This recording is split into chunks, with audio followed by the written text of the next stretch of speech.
I'd like to call this October 24th, 2024 Board of Education meeting to order. Mr. Anagnostou, would you take the roll? Mrs. Bissell? Here. Mrs. Cobain? Yeah, here. Mr. Miko? Here. Yeah, here. Ms. Stochek? And Mrs. Hausman? Here. We are all eagerly present. Would you please stand and join me in the Pledge of Allegiance? I pledge allegiance To the flag of the United States of America and to the republic for which it stands, one nation, under God, indivisible, with liberty and justice for all. Sharon is hyped up this meeting. Wait. Our district has developed and is currently engaged in a 3-year strategic plan, which reflects the values, beliefs, and hopes of our students, staff, parents, and community. We have 4 priorities: transforming teaching and learning, aligning staff and resources, cultivating culture and climate, and leveraging funding and facilities. And all of our decisions are made according to those goals. Next, we have OSBA student achievement. Mrs. Cobain, Ms. Stavcek.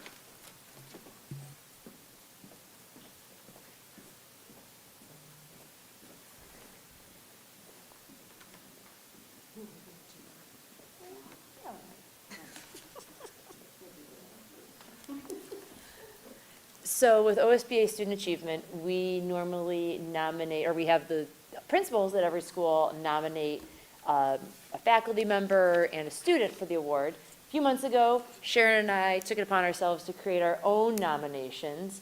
You might remember we surprised George and Cameron and Jenny with nominations and told each other that we were nominating each other, but then we nominated them all, and it was so exciting. And we also, upon going into all of our building visits that we did last year, there was somebody that really stood out, somebody and somebody else that really stood out to us as a really pivotal part of our district that not everybody knows about. And so I would really gladly like to introduce you to Officer Miller and Storm. Can you come up here?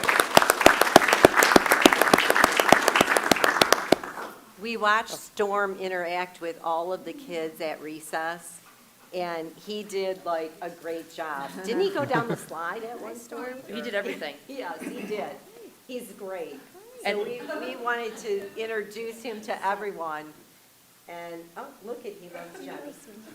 And there are kids that, you know, if they have difficulty speaking or finding the words to do something, their first words are dog because of Storm. And it helps them to communicate, it helps them to emotionally and physically get connected to someone or something.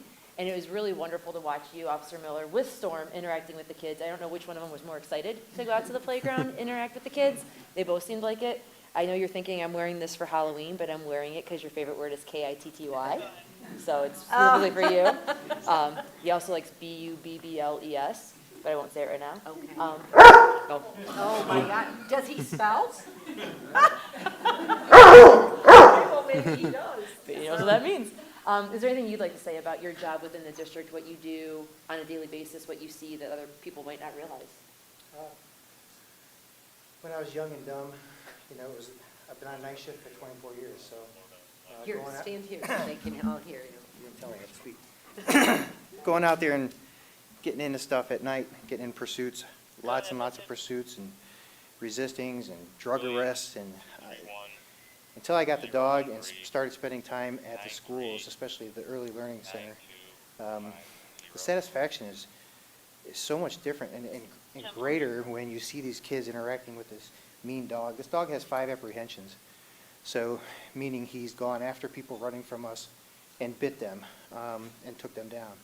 But when you see him interacting with these kids, you'd never know that. You wouldn't guess that he has that ability in him. But yeah, over the years, maturing that little bit and seeing how he is invaluable to some of these kids.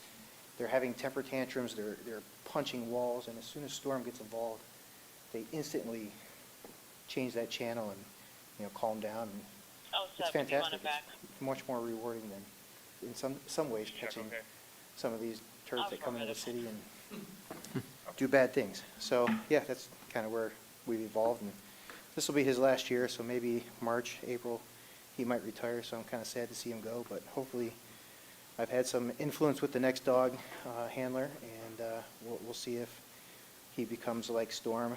His name is Jax, and we'll see if he can kind of take his place in the schools and get involved a little more. So.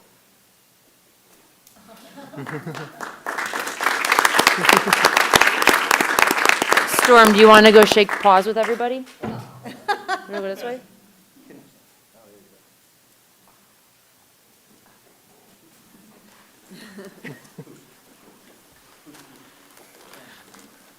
Good job, Storm. Thank you so much. Yes.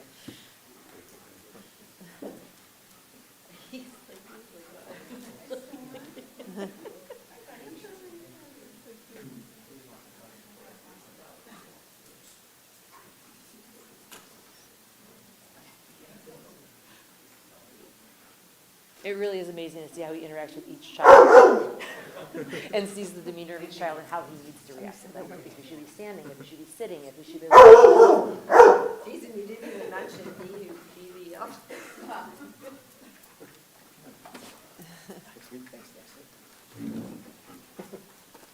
Thank you, Officer Miller, for coming in today. And Thank you very much. Thank you. And Storm. Do a great job. bye-bye. Go get all the kitties. Bye.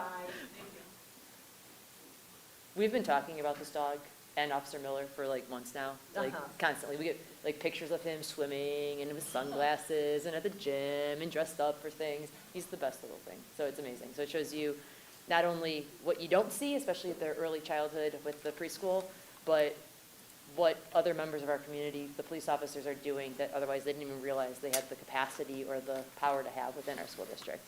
And next, without further ado, we have Mr. Griffin to do the nominations for Maraski Elementary School.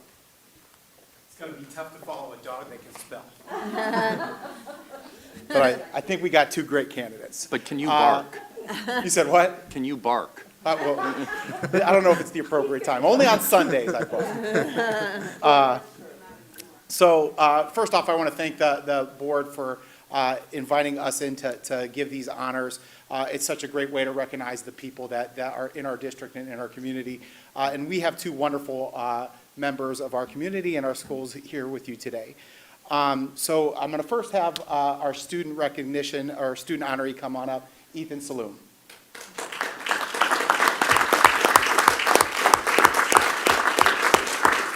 So, Ethan, I'm going to say a few words about you real quick. Every time I'm asked to do this, it's incredibly difficult. We have so many just awesome students in our school who accomplish so many great things inside and outside of the classroom. But when I started to narrow kind of that choice down and talk to some staff members, one name kept coming up, and that was Ethan's. As a student who, he just works so incredibly hard in our school. He's one of the most determined students I know. And works to accomplish goals that he and his teachers set together, knowing that sometimes learning is difficult and is going to be a challenge. Ethan continues to work hard. He shows up for intervention and for class just ready to go, and is so determined to do his best each and every day. As a student, he demonstrates pride and models expectations all the time. He is consistently does this for himself, and he does it for his classmates. Often taking charge and reminding his peers of the right thing to do. It's not infrequent to see Ethan kind of giving a classmate a lecture because they're not doing the right thing, because he understands expectations and wants everybody to be the best model Mustang they can be. Ethan is a student who's involved outside of the classroom as well. Ethan's engaged in our homecoming float. He's engaged in extracurricular activities and wants to do everything he can to be a part of and represent Maraski in a positive way within our community. Ethan's a student who wants Maraski to be a better place. When we first got our mobile learning units, there was no other student I would rather get feedback from than Ethan. And he gave me honest feedback. He told me about them, about our procedures, and was very, very excited to be learning in the mobile learning units. He gave us feedback about our Mustang Market, which is our new PBI's incentive. He's open with us and gives honest feedback, and he tells it like it is. In the 5 years I've gotten to know Ethan, it's been a privilege, and he is an absolute model Mustang. Ethan's teachers had this to say about him. Ethan consistently goes above and beyond expectations. demonstrates a remarkable commitment to learning and a genuine enthusiasm for our Muraski community. He is always prepared for class, actively participates in discussions, and offers ideas that enrich our classroom environment. We are incredibly proud to have Ethan in our classrooms and look forward to seeing all the great things he will achieve in his future. So it's easy to see that Ethan is so deserving of this award, so it's my pleasure to recognize you, Ethan, as the Extra Mile student recipient at Muraski.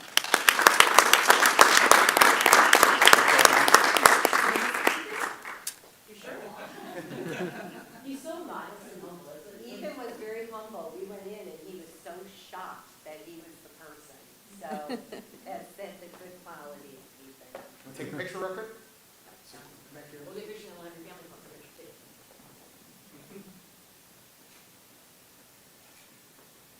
Your family want to come up for a picture? Come on.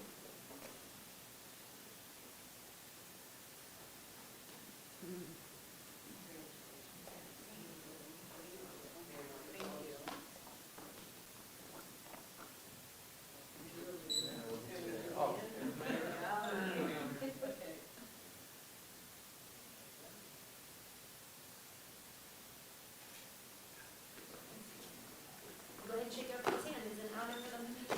Thank you so much. Thank you.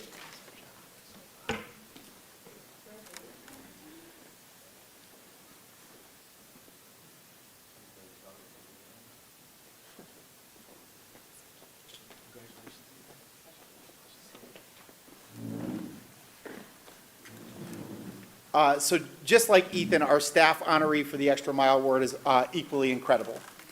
Staff members who go the extra mile not only want what's best for them or their students, they want what is best for the building and the district as a whole. Lauren Hobie, who I'm going to invite up here now, is Muraski's Staff Award winner and does just that.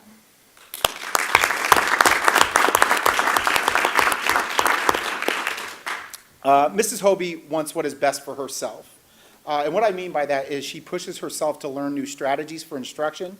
For example, she's piloting our new CKLA curriculum, one of our third grade teachers who's really putting herself out there, but she's learning that.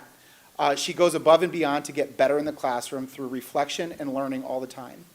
And another example is we integrated a new resource in our school using vertical whiteboards to kind of challenge students to be more collaborative in their learning. The day of our staff meeting where we kind of presented this, Mrs. Hobie came up and said, "Can I use those boards today?" And immediately integrated that strategy into her classroom. And she does that stuff all the time.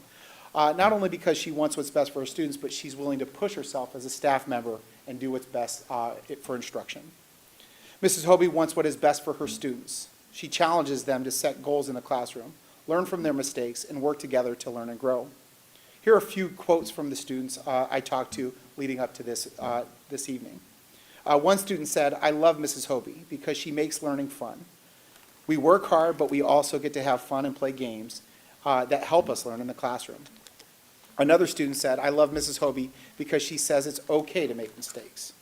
She helps us learn from our mistakes and helps us in the classroom."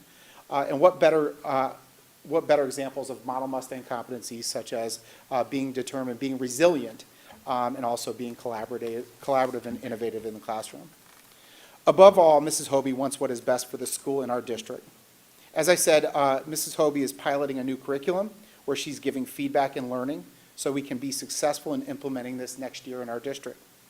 She has been instrumental in developing our PBIS program, giving insight and ideas on how to build relationships with students, make positive connections, and teach behaviors that impact the culture of our school. She also leads the tech club for our students. So she invites students after school as an extracurricular to kind of engage with technology, but it doesn't stop with just the club. Mrs. Hobie often is a leader in the classroom, showing teachers how they can bring these materials from our makerspace and those resources that are tech-based to enhance the learning that happens in the classroom. Strongsville is full of incredible adults who positively impact our students and the community as a whole, but Lauren Hobie goes the extra mile to ensure her impact is felt in the classroom and beyond in Strongsville. It is my pleasure to recognize her as Muraski's staff recipient of the Extra Mile Award. Congratulations. I just want to say thank you so much to Mike and the board for recognizing me with this. I'm really excited for the work that we're doing with some of our vertical learning surfaces and CKLA, and I'm just really excited to see how it'll help other staff and our students as well.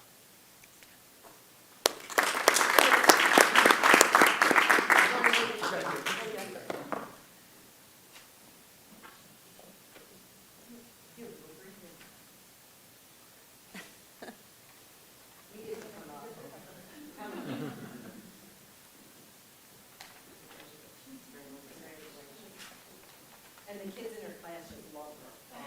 Yes, we are. They were over the moon.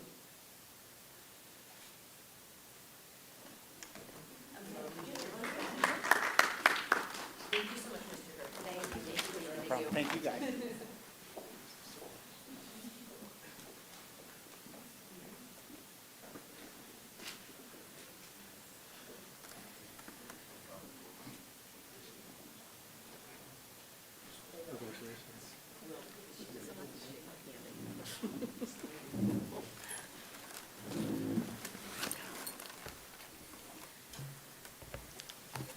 On behalf of the board, I just want to say thank you again to Officer Miller and Storm and Ethan's parents. I just want to share that when Ethan came up, he had a 1,000,000-watt smile on his face, and I was trying to figure out where it came from, and it came from Mom and Dad, because they each have a 500,000-watt smile on their faces, and the joy and the happiness and the pride is evident, and it's well-earned and well-deserved.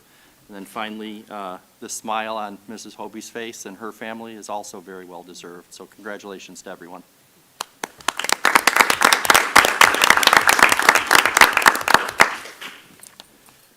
I do not have any slips for public comment unless there's anybody dying to make a public comment. This is the time where I tell Ethan he probably has a little bit of homework to complete, Get out while you can. and he can escape with his parents and friends. Good night, everybody.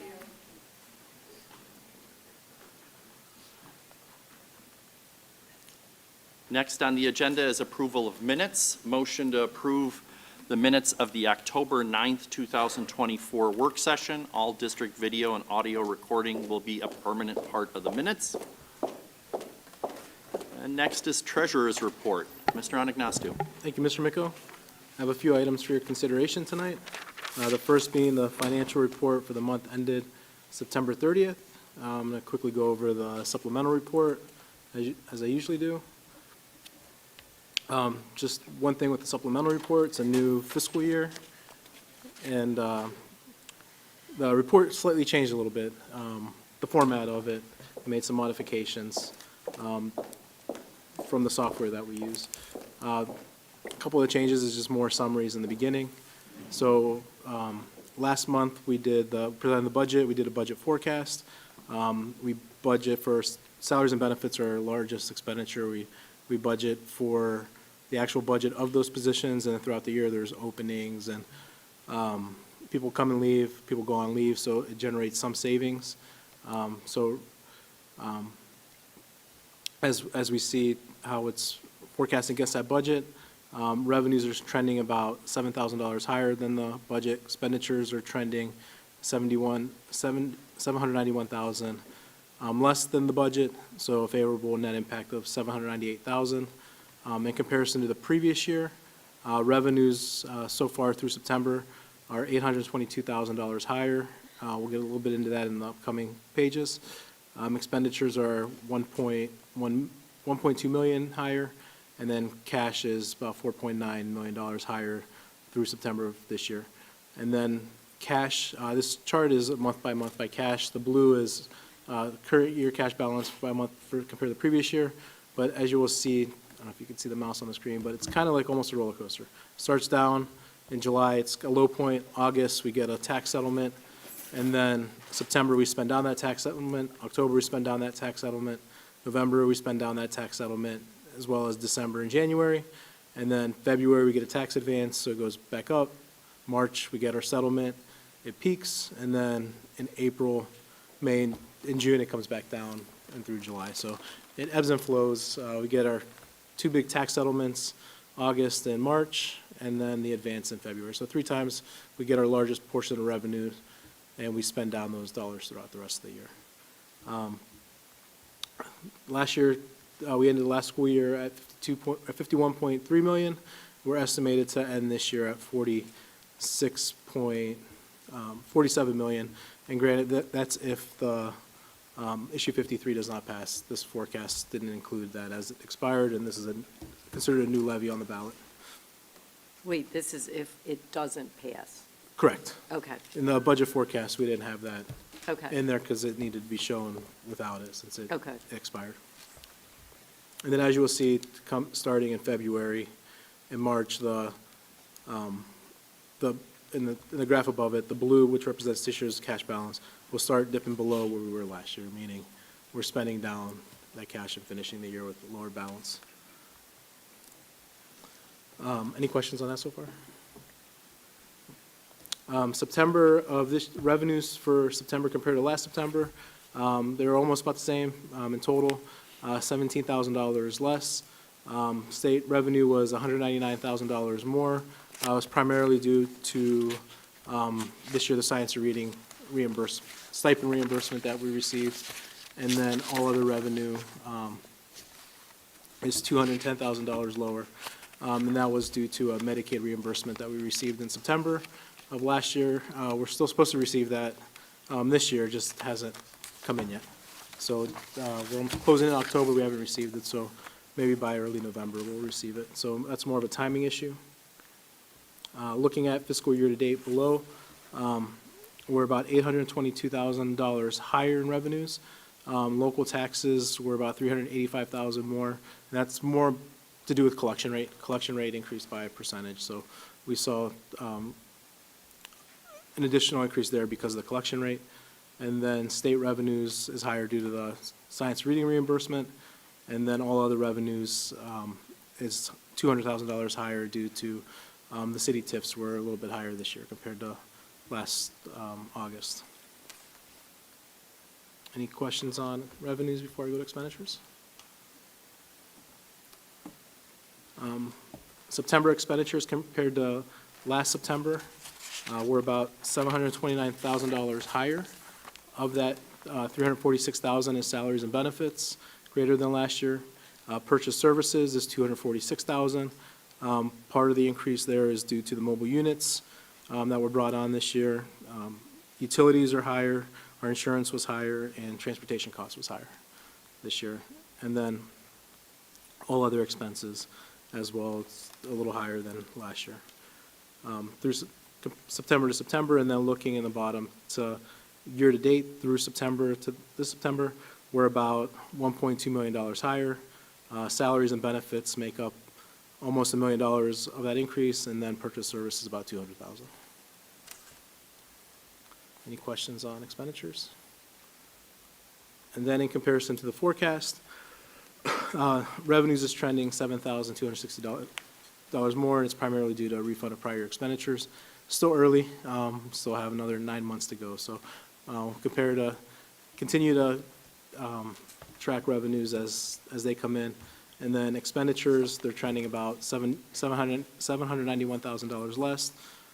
Most of it's coming from salaries and benefits due to open positions. We brought in those full-time sub-positions to the general fund that those aren't fully staffed yet. We have some custodial openings, transportation openings.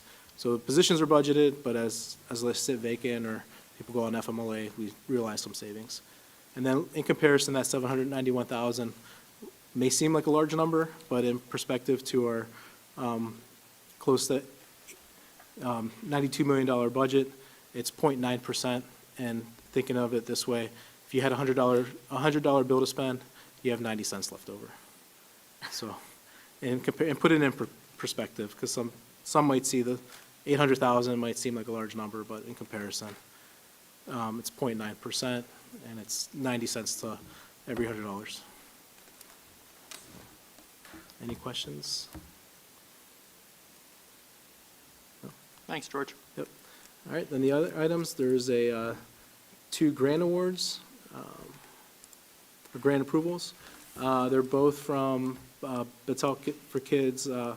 their OSLN STEM Foundation. The one is, Dave Binkley applied for it. It's a K through 6 or 8, K through 8? K through 8 podcasting grant. Dave is going to buy mobile podcast units and have them at the middle school and elementary schools for kids to use. And then the other one is a K to 12 classroom grant applied by Lauren Skoda and Jessica Ferenchik for sustainability and technology for a greener future. And then the last item is the amended appropriation, and the only change there is to Fund 19 for the 2 grant awards. And that concludes my report, if there's no questions. Any questions for Dave? George? Any questions for George? George? But you could ask He Dave changed his questions too. Dave, I hope you'll remember to give us the podcast link so that we can start listening to our students' podcasts when they become available.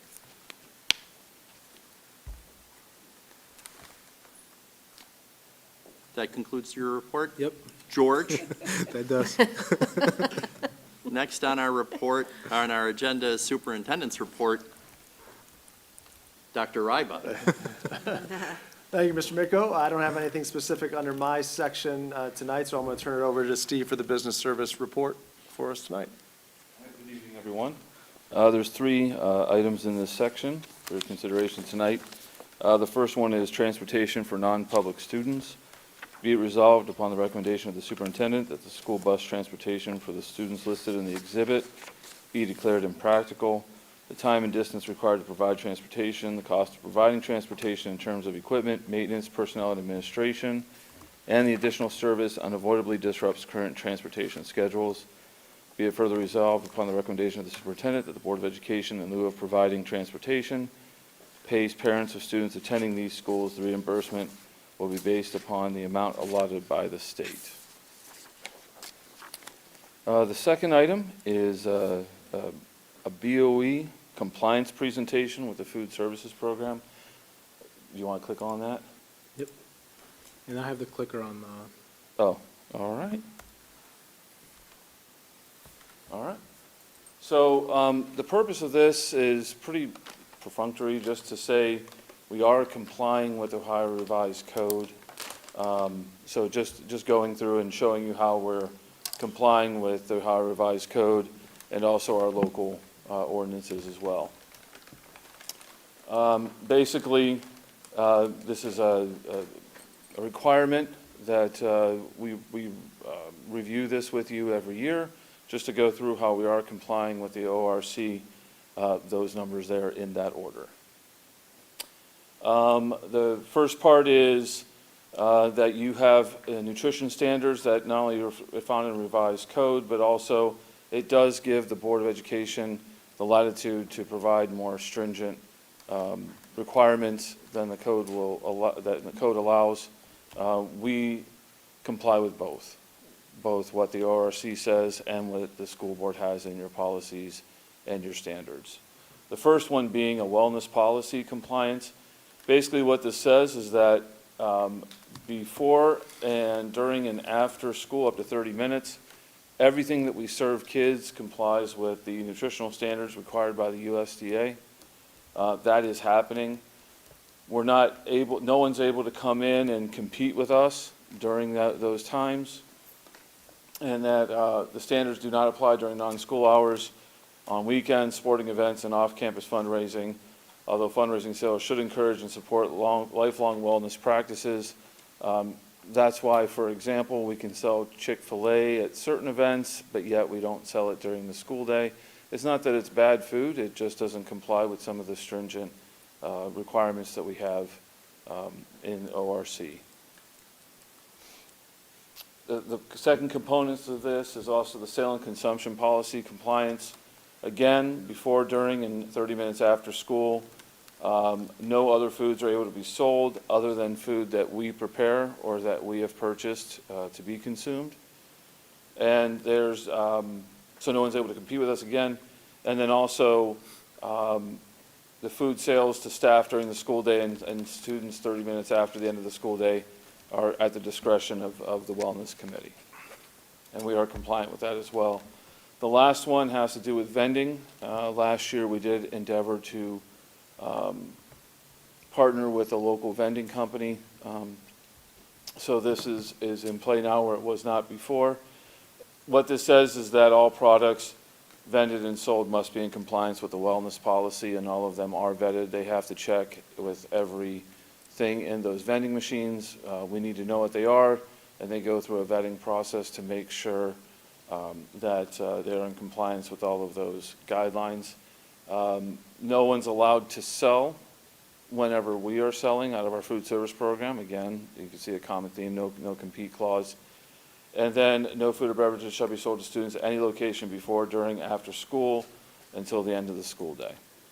And we are compliant with that as well. The machines are turned off during these times, and then, complying with that, then they automatically do come on. And then students are able to purchase those. So the current environment in food services, reimbursements are up over last year. So there's a combination of factors that are happening here to have this number go from last year at this point, August and September, we were at 110,000 and some change. This year we're up 100 to 139,000 and some change. The reason for that is not only are the reimbursements per meal gone up by a few cents, which is important, but also our total meals that we're serving is up across the board. So those numbers are trending in the direction that we want, obviously. It is for a combination of reasons. Yes, we are getting a few pennies more on all those reimbursements on those free and reduced lunches, but overall we are selling more food to students. They are wanting the food that we're selling, and so that revenue and those reimbursements are up. And then some of the areas that we're working with Chartwells to make strides. Right now, what we've had is a pretty inefficient system of inventory, where people are going in old-fashioned style with the pen and the paper into the freezers and the coolers and counting things through the boxes. Donna's been working very hard to make that all an automated process where it's all barcoded and tagged, make it much more simplistic for our managers and much less time-consuming for our managers so they can spend their time doing other things to service the kids in a more efficient way. And then also, one thing that Dawn has been able to do is partner with some local universities in their dietitian programs, where she's getting some interns. We should see that here coming late winter. So it's a mutually beneficial program. Not only do we get some extra hands to help us in an area that we are struggling to find all the hands that we need, but also they're bringing with them some of the knowledge that they're getting from schools, getting from programs that we can bounce ideas off of, share. They then get the experiences, real world experiences, so as they move through and forward in their career, they can take some of those experiences. So it's that's an exciting thing that we've been able to partner with some local universities to bring those people in.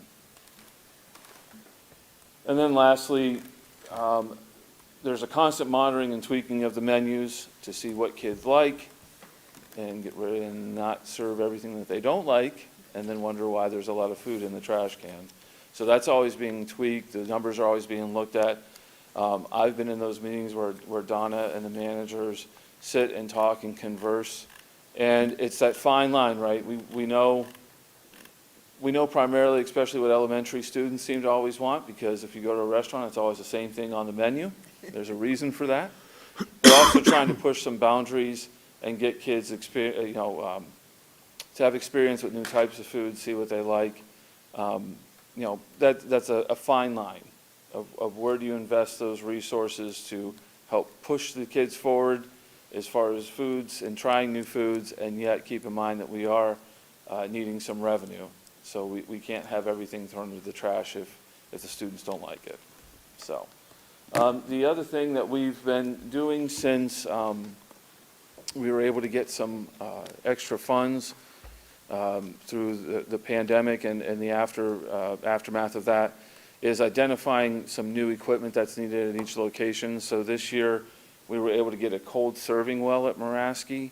So I know that doesn't sound exciting to everybody, but And what that allows us to do is we don't have to keep putting the food in cups. You know, kids can come by and get a scoop of fruit, or they can get, tongs to get their vegetables and put them on the plate. It does save a lot of time in prepping the food so that the kids can come by and get the food, and we don't have to spend as much time putting those food into cups, and we can do other things with that time. All right? So all in all, that's the Steve, presentation. Do all the other elementaries have a cold well? Yes.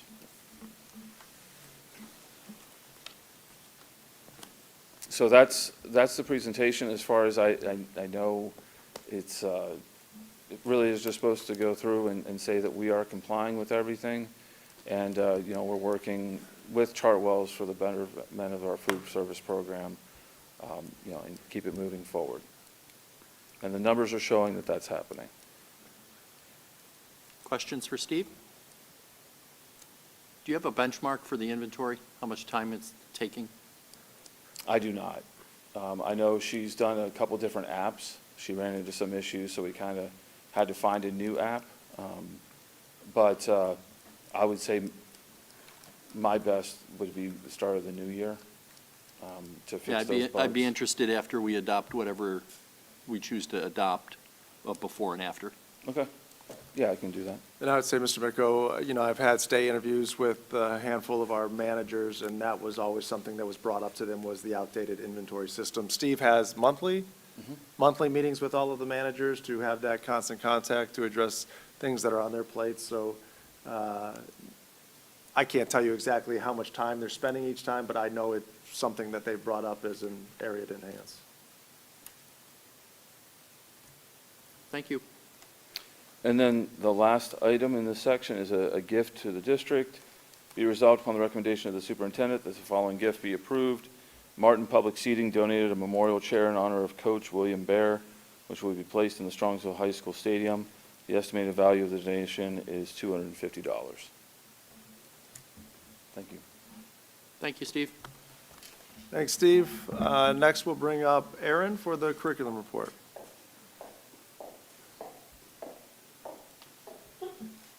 Good evening. 4 items tonight under curriculum for your consideration. Item 1 is advanced placement testing. Be it resolved upon the recommendation of the superintendent that Strongsville City School District pays approximately $118,272 for advanced placement testing costs, which will then be reimbursed by our participating students.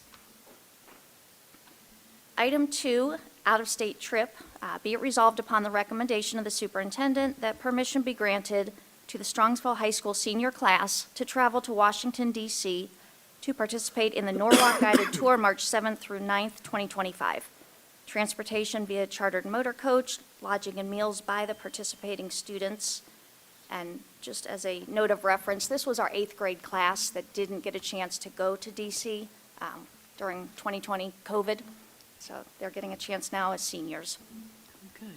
Item 3 is an out-of-state trip for our Strongsville girls varsity basketball team. Be it resolved upon the recommendation of the superintendent that permission be granted to the team to travel to Wiregrass Ranch Sports Campus in Wesley Chapel, Florida, December 19th through the 23rd, 2024, to participate in their basketball tournament.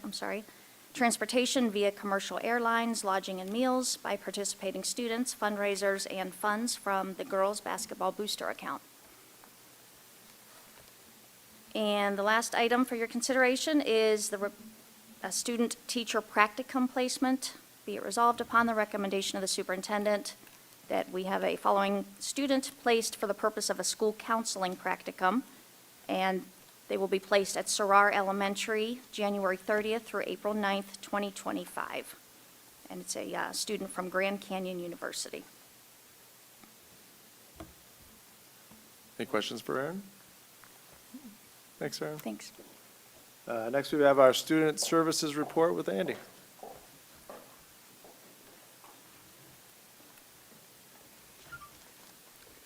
Good evening. I have one item this evening, United Cerebral Palsy Association of Greater Cleveland. Be it resolved upon the recommendation of the superintendent that the Strongsville Board of Education enters into an agreement with United Cerebral Palsy Association of Greater Cleveland for specially designed instruction and related services to be delivered virtually via an online platform for a student with disabilities in the amount of $18,550 for the 2024-25 school year. Virtual programming will commence on October 21st, 2024, and will conclude on June 5th, 2025, between the hours of 1 and 3:30 p.m., Monday through Thursday. Questions for Andy? Thank you, Andy. Thanks. Next, we've got Ryan with the Human Resource Report. Good evening. I have the following items in Human Resources for your consideration. Item 1, resignation, non-certificated. Item 2, resignations, certificated district substitutes.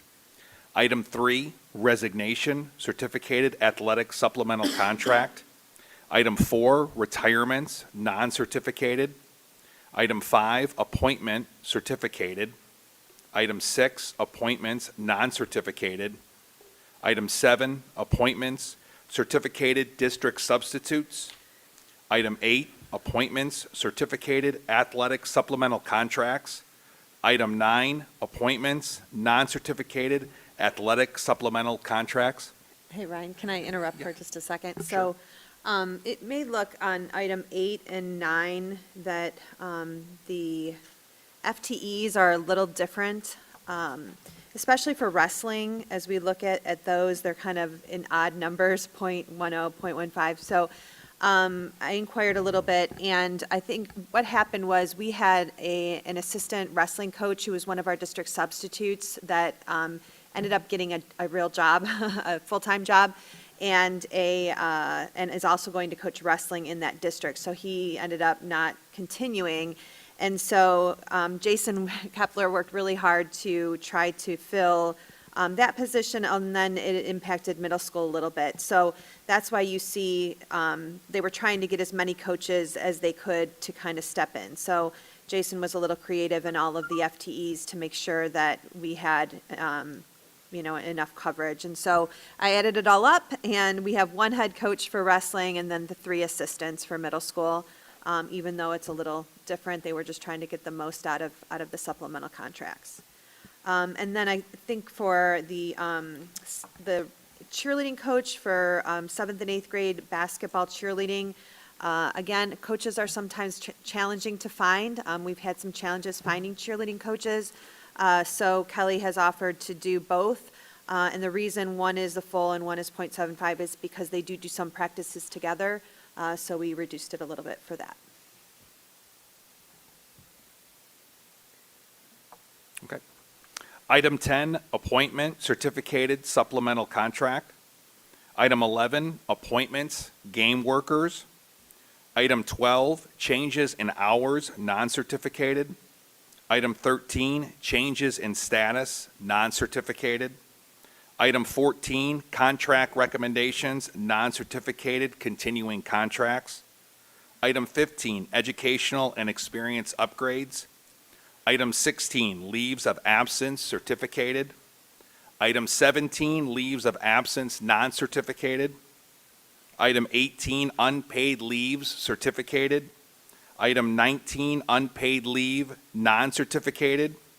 Item 20, volunteers, chaperones. And item 21, volunteers, coaches. Any questions for Ryan? Thank you, Ryan. Thank you. Next, we'll bring Dave up for the technology report for the month.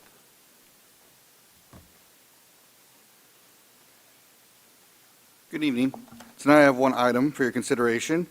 Be it resolved upon the recommendation of the superintendent that the Board of Education approves entering a 5-year contract for the purchase/renewal of VMware Cloud Foundation. VMware provides a comprehensive cloud infrastructure platform that enables building, managing, and securing cloud environments. The annual cost is about $3,097.60 for a total of $15,488 over the 5-year agreement.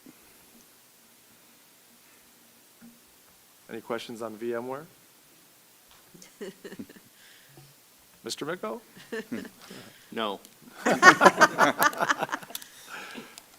And we did ask, parents received an email the other day about Senate Bill 29. So we thought it'd be a good time for Dave to give a little more context to what that means from a parental perspective based on the new law. So, Dave? So for Senate Bill 29, there's really two parts to it, but one really doesn't go into effect till next August, so we'll talk more about that, when it gets closer to that. But starting today, October 24th, the second part of Senate Bill 29 came into effect, which basically creates a educational record that has to be notified to parents. So there are something that is called a triggering circumstance, and then, it's triggering circumstance, and then a circumstantial event. Triggering circumstance is, for us, for our interpretation of Senate Bill 29, is when we get a Bloxy alert. Those are our student safety alerts that we get from our students' activities on their accounts and/or on their devices.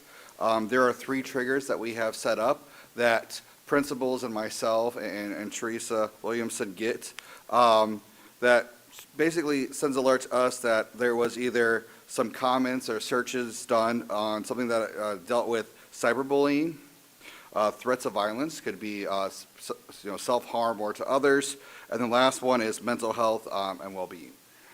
So those are the 3 triggers that we have our filter set up for. We get those 24/7. So our principals are in charge of taking care of following up on those.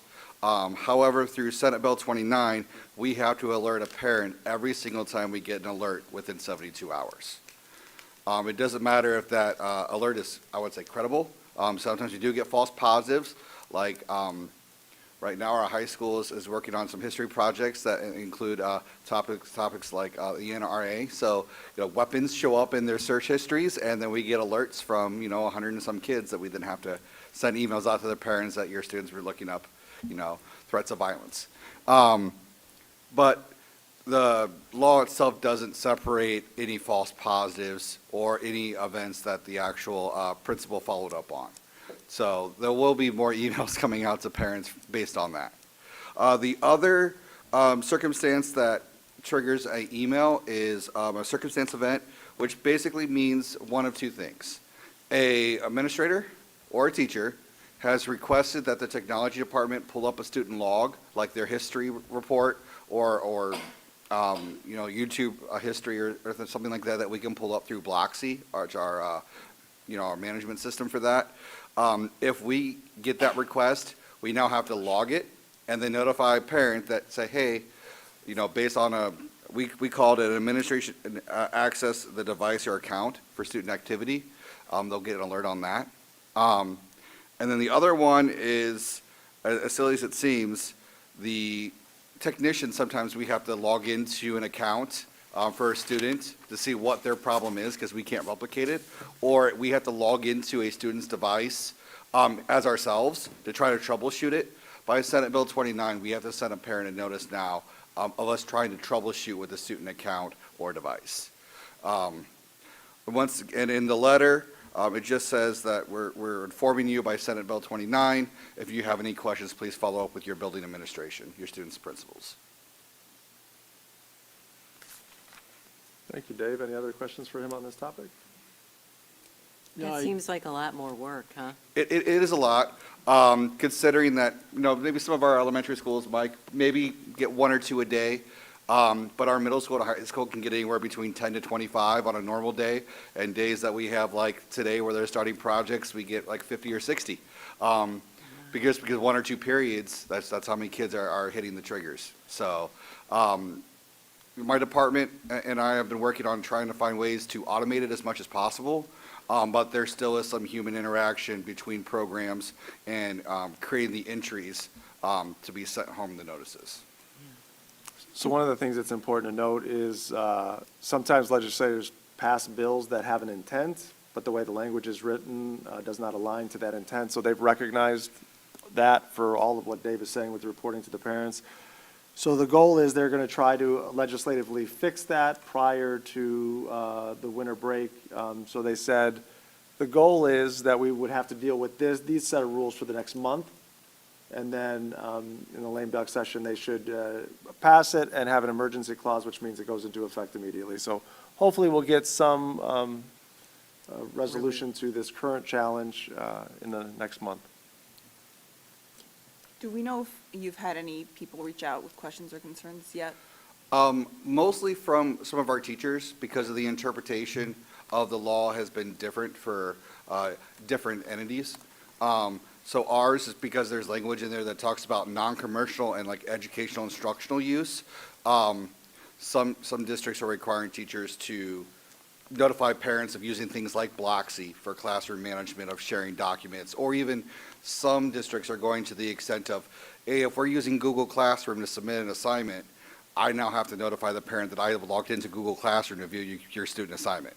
So being practical with the law, I don't see how a parent getting 8 to 15 emails a day saying, hey, I went on Google Classroom, your kid's Google Classroom, it would water down the intent of it, and then if there was something that was important, it might be missed. The last thing I would say, and Dave, you know, I know we've put this out in the past, and maybe we can remember to put it out in our next parent update. Parents have the opportunity to log in and follow their child's account through Blocksy. Correct. And so that would be, you would see exactly what we're seeing, besides the, hey, we logged into your computer to try and fix it. But that's a way parents can see exactly what we're seeing if they set up an online account and link their child to Blocksy, correct? Correct. They can go on, the information's on our website, but they can always reach out. We can put it again in the newsletter. Dan put it out for about a month at the beginning of the school year. It's a great tool. We can't force parents to do it, but we do have a lot of parents that go through and sign up to get the alerts on themselves, and it also allows them to have control over their student's account after hours when they're not on campus. So if they want to limit YouTube, or even saying, hey, I don't want you on your device after 9 o'clock, it kind of creates like a soft lockdown on their account between certain hours when they're off campus. Anything else for Dave? No, I just wanted to, I know some of you will be shocked, but Dave and I have already talked about this.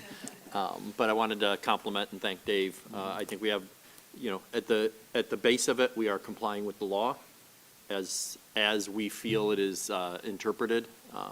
And that's not to be said that we're trying to skirt our responsibilities, but like anything, if you don't like an answer a lawyer gives you, find another lawyer and he'll give you a different answer. So right now, throughout the state, there's different guidance, but we have done that follow-up. So I want to assure our parents that we are following the rules. And the intent, I think, at the end of the day, has a good intent, is to provide parents with information so that they can make good decisions for their children. And we'll work through a little bit of the bureaucratic mess that is happening. But a lot of times these things address themselves over time. So today, you know, Dave and his team will have a bit of an administrative burden to send out these emails and alert parents. And in short order, those things will get automated, and the computers will take care of itself. But I do think it's a good thing for our parents to have another tool to be informed. And like I said to Dave, you know, a parent getting an alert, we'll use the NRA example, lets them have an opportunity to have a conversation and say, what's going on? Why'd you search on the NRA? And because I have to for my class, for history, and hopefully that'll foster some good dinner conversation. So, thank you, Dave. Yeah, thanks, Dave. That concludes my report. Any other questions for Cameron?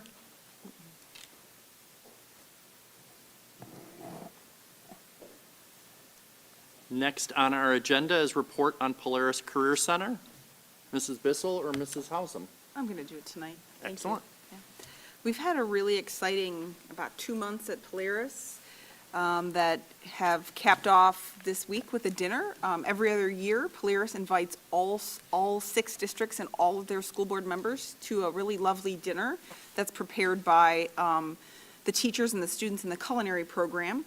So all of us, 5 board members and George and Cameron and some spouses were available this week, and so we had a really nice time.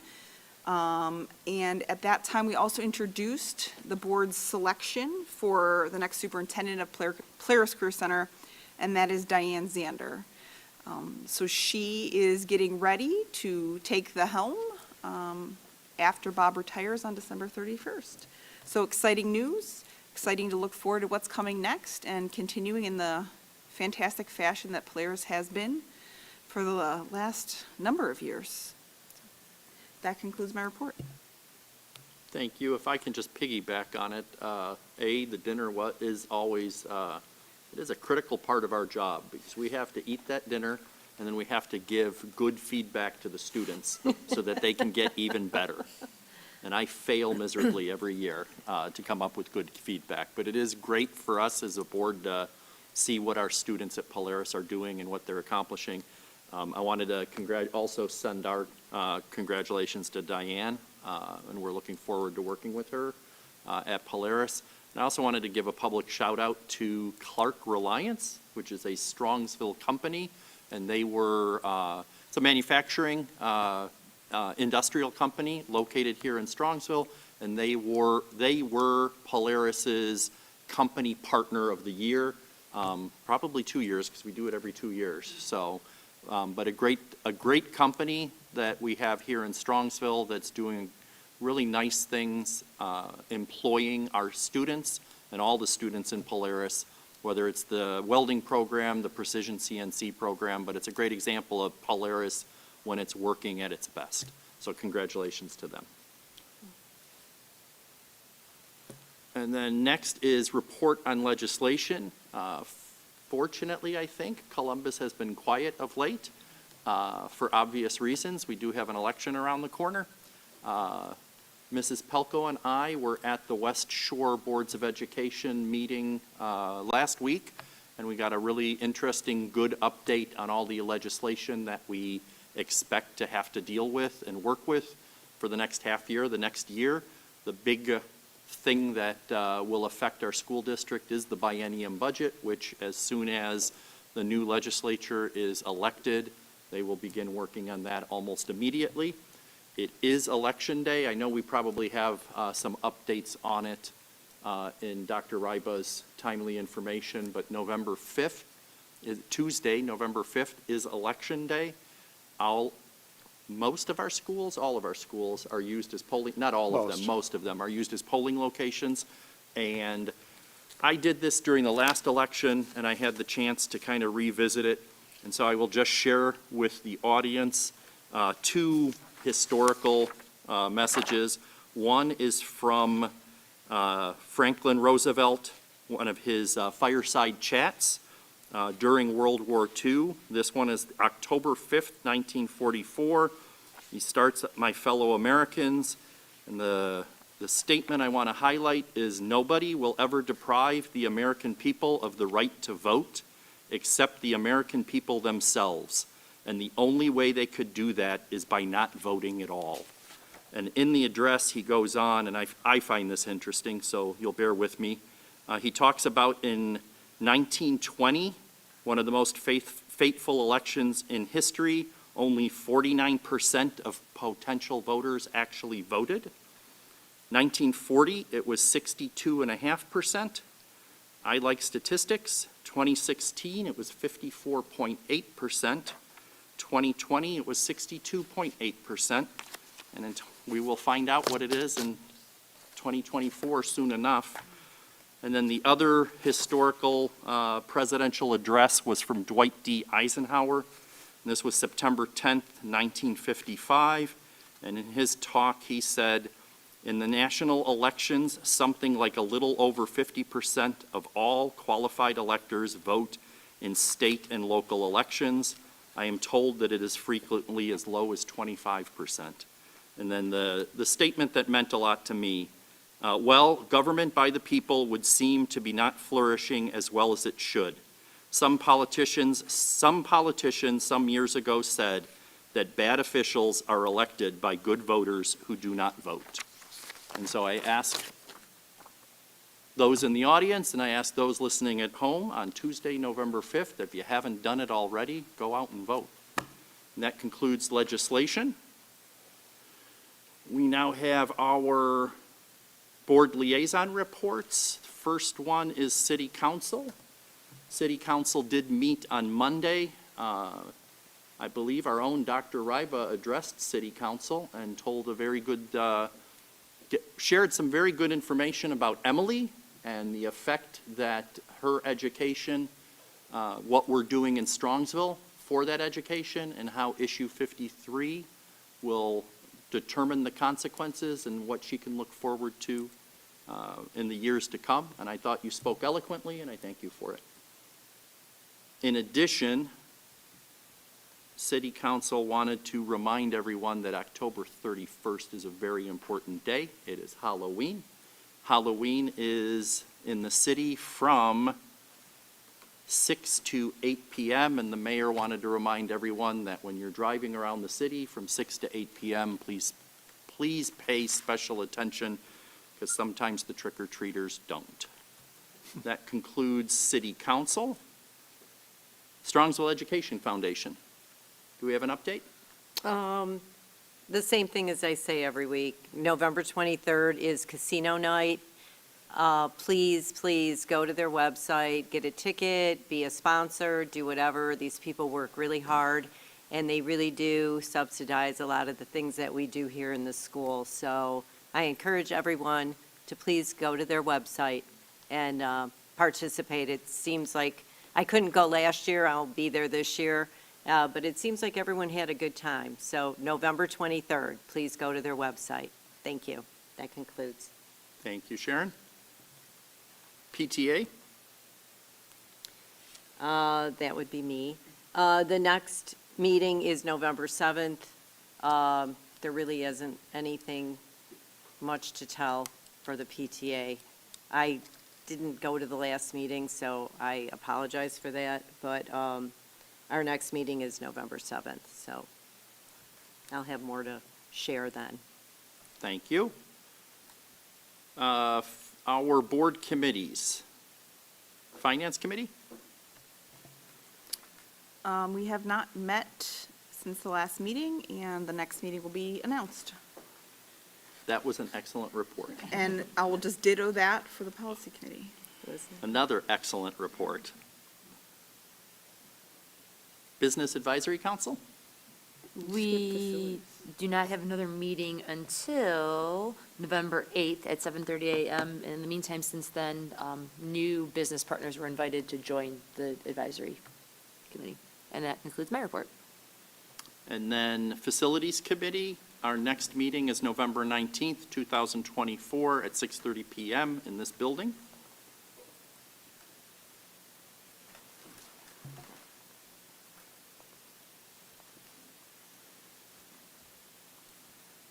It is adoption of the consent calendar.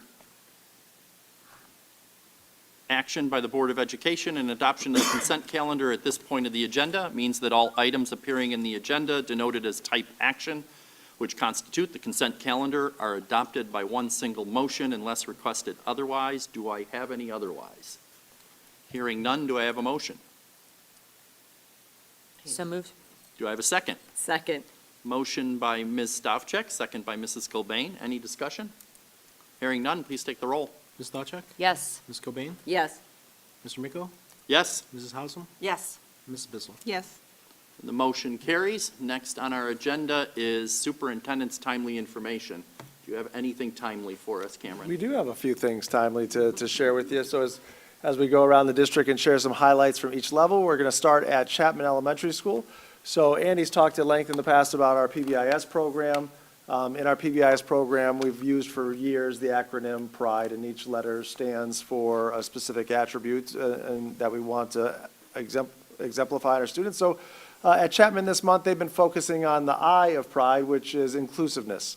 So they've been, as you take a look at our buildings, you may see some matrices that are up that says, what does pride look like and mean in the cafeteria? What does it look like and mean in the hallways, at recess, in the classroom?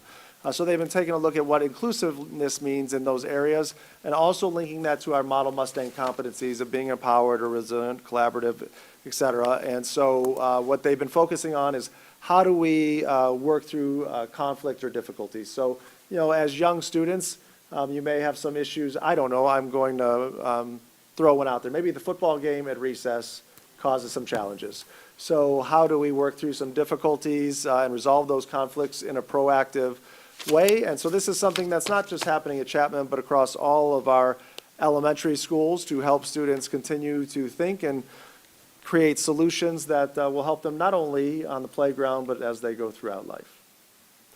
We'll now head over to the middle school. Mike talked about, if you remember when he was here, he talked about the vertical whiteboards and Lauren using those. Well, this is something that has happened at the high school and is continuing to expand at the middle school. So Mary Getz, one of our sixth grade math teachers, is working with Amplify. That's new this year, right, Nicole?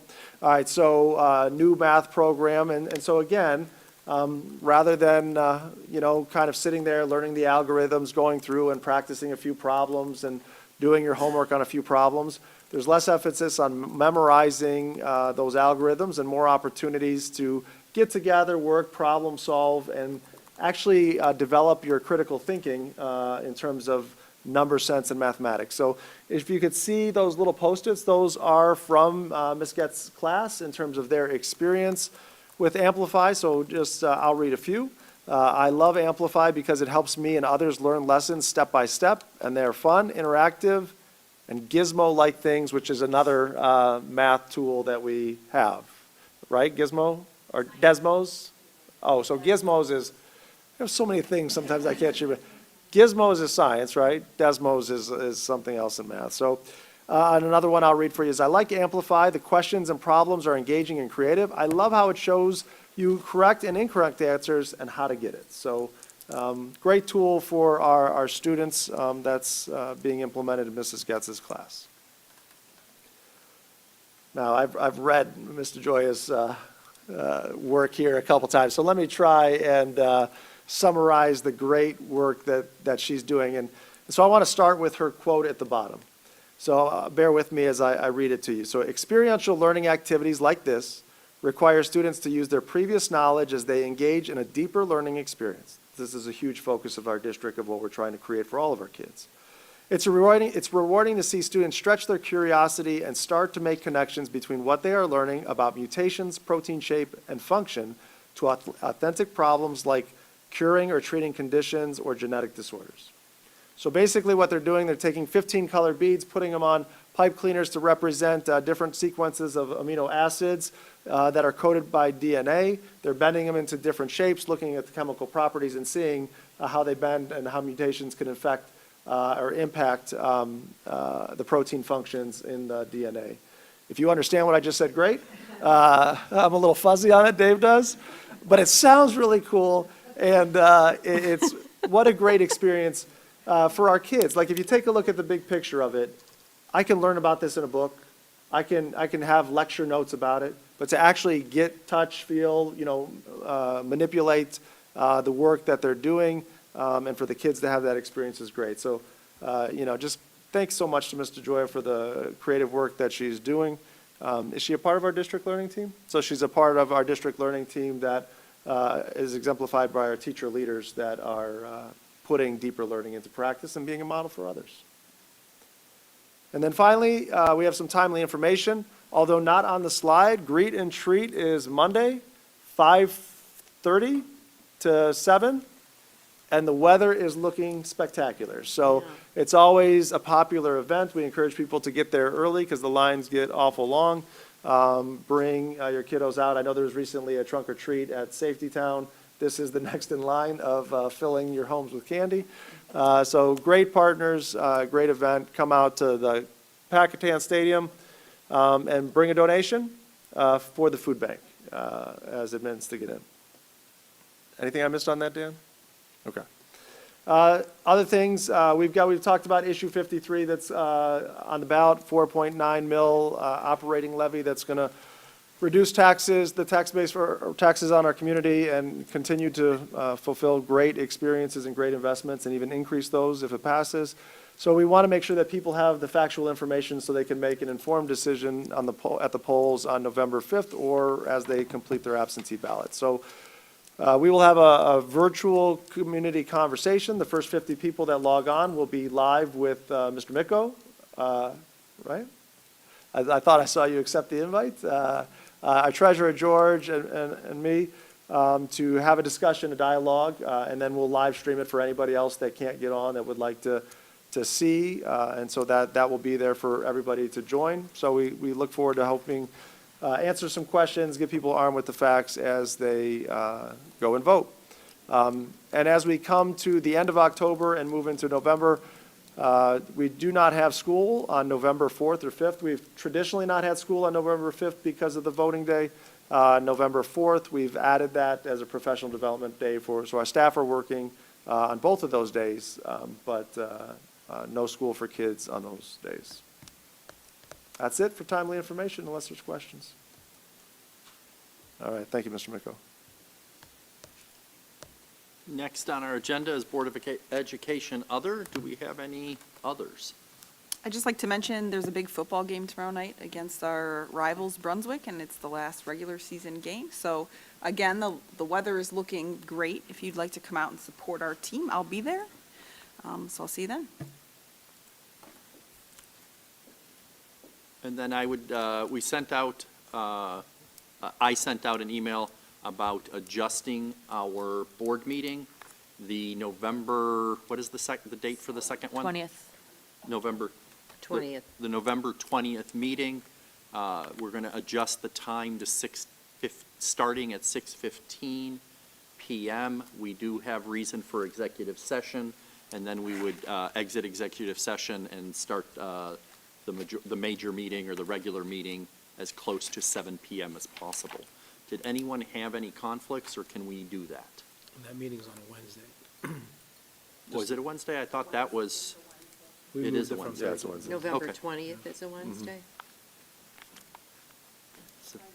Is that any issues? You can adjust the, you can let your extraordinary assistant adjust the notices.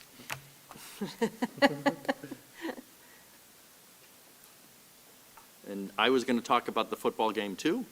There is a rumor that there may be glow sticks in case people are afraid of the dark. There'll be glow sticks being handed out at the meeting, correct? Or at the game? That's the rumor on the street. I was told there'll be glow sticks, so. So if the football game and beating the tar out of Brunswick isn't enough, the glow sticks should be good. I have no any others. Next is meeting notification. A regular Board of Education meeting work session will be held Thursday, November 7th at 7 PM in this building. And a regular Board of Education meeting, hot off the presses, will be held Wednesday, November 20th at 6:15 PM in the meeting room of this building. It will start at 6:15 for executive session, and we will start the public session of the meeting as close to 7 PM as possible. Hang on, Mr. Mick, I'm actually going to change it in the agenda. I will be patient. Can you hurry up? I'm getting it. It's just informational though, right, George? It is, but it counts as a meeting notification as well. Okay. Did you put glow sticks in there too? All right, I'm good. It's going to start at 6:15, though, that's what The you're saying. meeting will start at 6:15. We Okay. start all our meetings in public session, then we enter executive session, and then when executive session's over, we'll resume the public portion of the meeting. Right. We do have need for executive session on the topics of, To prepare for negotiations or bargaining sessions with public employees concerning their compensation or other terms and conditions of their employment, and to consider the employment of a public employee. do I have a motion? So moved. Second? Second. Motion by Ms. Stavcek, second by Mrs. Clavane. Any discussion? Hearing none, please take the roll. Ms. Stavcek? Yes. Mrs. Cobain? Yes. Mr. Miko? Yes, Mrs. Hausum? Yes. Mrs. Bissell? motion carries. We will enter into executive session at 8:20. We have no expectation of further business. Thank you for your attention. Please don't forget to vote.